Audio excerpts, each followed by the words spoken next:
Hello viewers, রূপালী kitchen থেকে আমি সবাইকে স্বাগত জানাই। আবারও আপনাদের সামনে হাজির হয়েছি একটি রেসিপি নিয়ে। আজকে আমি আপনাদেরকে বানিয়ে দেখাবো টক দইয়ের লস্যি। এই গরমে কিন্তু লস্যিটি খেতে খুবই ভালো লাগে। বন্ধুরা, চলুন তাহলে কথা না বাড়িয়ে আজকের এই লস্যিটি বানিয়ে নেওয়া যাক। লস্যিটা বানিয়ে নেওয়ার জন্য এখানে আমি নিয়ে নিয়েছি একটা আমুলের টক দইয়ের প্যাকেট। বন্ধুরা, আপনারা যদি চান তাহলে ঘরেও টক দইটা বানিয়ে নিতে পারেন, তারপর লস্যিটা বানিয়ে নিতে পারেন।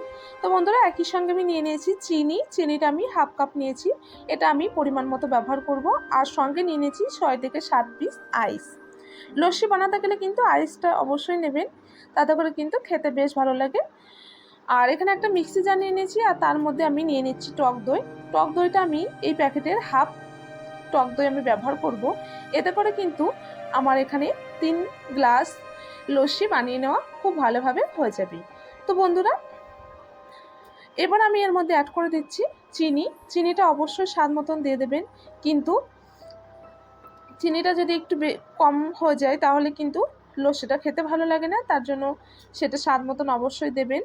আর তাই বলে বেশি মিষ্টি হলেও কিন্তু লস্যি খেতে ভালো লাগে না, একটু টক একটু মিষ্টি বেশ ভালো লাগে।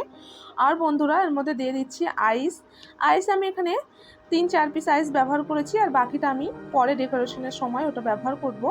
তো বন্ধুরা, এই আইসটা দেওয়ার পর এবার আমি এটাকে একবার মিক্সি জারে একটু এটাকে পেস্ট বানিয়ে নেব। তো বন্ধুরা, দেখতে পাচ্ছেন অনেকটা গাঢ় হয়ে এসছে। আর এবার আমি যেটা এর ভিতর দেব সেটা হচ্ছে এটা ফ্রিজের ঠান্ডা পানি, অবশ্যই এটা লাগবে ঠান্ডা পানি। তো এখানে আমি 1 গ্লাস দিয়ে দিচ্ছি, এতে করে 3 গ্লাস আমার খুব ভালোভাবে বানিয়ে নেওয়া হয়ে যাবে। তো বন্ধুরা, এটা পানিটা দেওয়ার পর আবার আমি মিক্সি জারে একবার চালিয়ে নেব। তো বন্ধুরা, আমি এটা মিক্সি জারে আবারও চালিয়ে নিয়েছি, আর দেখতে পাচ্ছেন উপর থেকে অনেকটা ফনা ফনা হয়ে উঠেছে, তার মানে কিন্তু এটা খুব ভালোভাবে আমার লস্যিটা বানানো হয়েছে। তো এবার আমি একটা গ্লাসের মধ্যে আমি একটা ডেকোরেশন করে আপনাদেরকে দেখিয়ে দেব। আর এটা কিন্তু লস্যিটা বেশি পাতলা হয়ে গেলেও কিন্তু খুব একটা খেতে ভালো লাগে না, তার জন্য একটু গাঢ় গাঢ় রাখবেন, এতে করে কিন্তু খেতে বেশ ভালো লাগবে। তো বন্ধুরা, এটা আমি নিয়ে নিলাম, আমি 1 গ্লাস আপনাদেরকে দেখিয়ে দিচ্ছি। আর আমি এবার উপর থেকে কিছু ড্রাই ফ্রুটস আমি কেটে রেখেছি সেটা আমি উপর থেকে দিয়ে দেবো। আর লস্যিতে কিন্তু একটু ড্রাই ফ্রুটস কেটে দিলে উপর থেকে একটু দিয়ে দিলে বেশ ভালো লাগে সেটা খেতে। আর সঙ্গে কিন্তু নিয়ে নিয়েছি বিট নুন, অবশ্যই বিট নুনটা ব্যবহার করবেন। আর লস্যিতে কিন্তু বিট নুনটা খুবই ভালো লাগে, আর বিট নুনটা কিন্তু লাস্টে ব্যবহার করতে হয়। তো বন্ধুরা, অবশ্যই উপর থেকে একটু বিট নুন দিয়ে দেবেন, এতে করে খেতে ভীষণই ভালো লাগে। আর দেখতে পাচ্ছেন এখানে আমি পেস্তা আর 2 রকমের বাদাম, আমি মোট 3 রকম বাদাম আমি এখানে কেটে রেখেছিলাম ড্রাই ফ্রুটসগুলো। তো বন্ধুরা, উপর থেকে একটু দিয়ে দিয়েছি, আর এটা কিন্তু খেতে অসাধারণ লাগবে। এবার আমি যেটা দেবো সেটা হচ্ছে এখানে আইস, আমি 3-4 পিস আইস এবার আমি উপর থেকে এভাবে দিয়ে দেবো, তাতে করে কিন্তু টেস্টটা আরও বেশি ভালো লাগবে, এটা খেতে ঠান্ডা ঠান্ডা। আর এই গরমে কিন্তু লস্যি খেতে ভীষণই সবার ভালো লাগে। তো বন্ধুরা, অবশ্যই এইভাবে বানিয়ে নেবেন।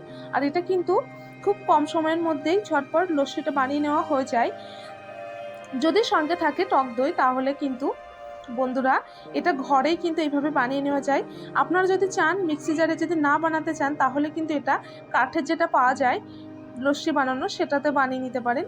তো বন্ধুরা, কত সুন্দরভাবে আমি কম সময়ের মধ্যে আপনাদেরকে লস্যি বানিয়ে দেখালাম। আর এই গরমে কিন্তু অবশ্যই লস্যি খাওয়া ভালো। তো বন্ধুরা, আজকের এই লস্যি ভিডিও আপনাদের কেমন লেগেছে কমেন্ট বক্সে জানিয়ে দেবেন। আর এখনও যারা আমার চ্যানেলটি সাবস্ক্রাইব করে নিই তাদের কাছে একটা অনুরোধ, আমার চ্যানেলটি সাবস্ক্রাইব করে পাশে থাকবেন। আজকের মতো বিদায় নিচ্ছি, দেখা হচ্ছে নতুন একটি রেসিপি নিয়ে। ধন্যবাদ।